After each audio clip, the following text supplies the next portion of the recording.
Assembling 10-point thumbhole stock models. All 10-point crossbow models which use a thumbhole stock design assemble in roughly the same way. In this video, we use a 10-point Turbo XLT2 to illustrate the assembly process.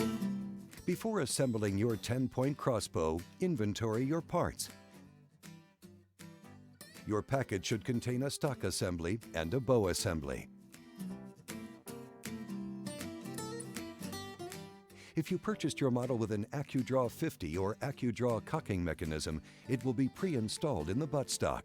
Your scope will also be pre-mounted and bore-sighted for 20 yards. In addition to the complete bow and stock assemblies, the package will contain a VibraCush, already pre-positioned for assembly, a foot stirrup, except on CLS models, a tool pack with wrenches, main assembly bolt, sample tube of lubricant, owner's manual packet, and a cable saver.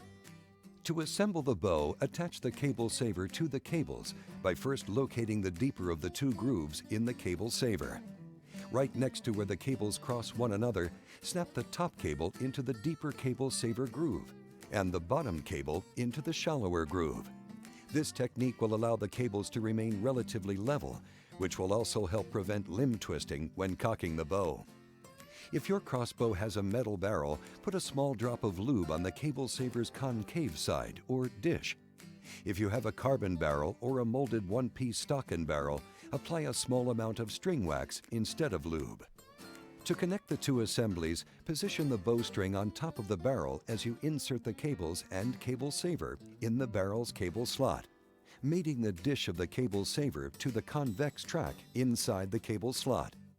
Then pull the bow assembly toward the trigger assembly until the riser rod aligns with the holes in the VibraCush and the riser. To prevent damage to the cables, don't rock or twist the bow assembly. Pulling up and toward your body on the bowstring helps to seat the bow assembly onto the stock assembly.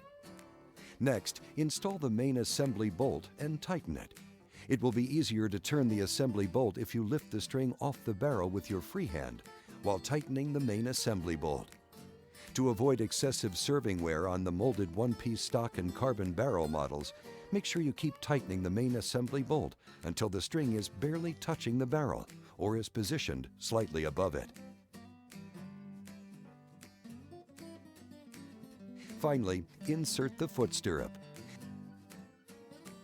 The valley in the stirrup's foot pad should point down so that it doesn't block the arrow's flight path. Then tighten the set screws on the bottom of the riser to lock the main assembly bolt and the foot stirrup in place. Follow your owner's manual instructions for lubricating your bow and waxing your string and cables, and you should be ready to head outdoors to fine-tune your scope.